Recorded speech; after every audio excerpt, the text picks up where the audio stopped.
2050 രാജ്യത്ത് നിന്ന് കാട്ടുപൂച്ചകളെ മുഴുവനായി കൊന്നൊടുക്കാനുള്ള തീരുമാനവുമായി ന്യൂസിലൻഡ്. കാട്ടുപൂച്ചകൾ ജൈവവൈവിധ്യത്തിനു കനത്ത ഭീഷണിയാകുന്ന പശ്ചാത്തലത്തിലാണ് തീരുമാനം. 25 ലക്ഷത്തോളം കാട്ടുപൂച്ചകളെ കൊല്ലേണ്ടി വരുമെന്നാണ് കണക്കുകൾ.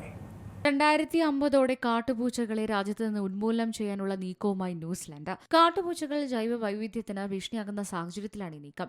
25 ലക്ഷത്തോളം കാട്ടുപൂച്ചകളെ കൊല്ലേണ്ടി വരുമെന്നാണ് കണക്കുകൂട്ടുന്നത്. ന്യൂസിലൻഡിന്റെ പ്രെഡേറ്റർ ഫ്രീ 2050 പട്ടികയിൽ കാട്ടുപൂച്ചകളെ ചേർക്കുമെന്ന് പരിസ്ഥിതി സംരക്ഷണ മന്ത്രി തമബൊട്ടക അറിയിച്ചത്.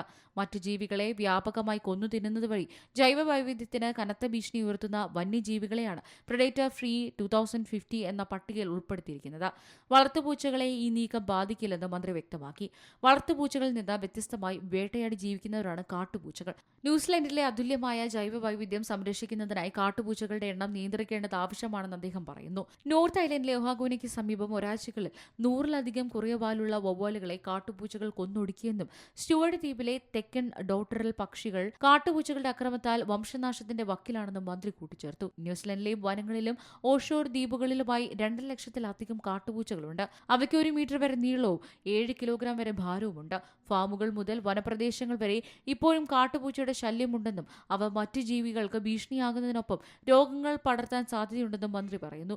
രാജ്യത്ത് മുൻപും ആവാസ വ്യവസ്ഥയ്ക്ക് ഭീഷണിയാകുന്ന ജീവികളെ വ്യാപകമായി കൊന്നൊടുക്കിയിട്ടുണ്ട്. വ്യാപകമായി കൃഷിനാശം ഉണ്ടാക്കിയതിനെ തുടർന്ന് 2021 10,000-കണക്കിന് മയിലുകളെ ന്യൂസിലൻഡിൽ കൊന്നിരുന്നു.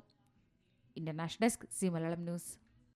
ഏറ്റവും പുതിയ വാർത്തകളും വിശേഷങ്ങളും വിരൽ തുമ്പിലറിയാൻ സി മലയാളം ന്യൂസ് എല്ലാ ഡിജിറ്റൽ പ്ലാറ്റ്ഫോമുകളിലും ലഭ്യം.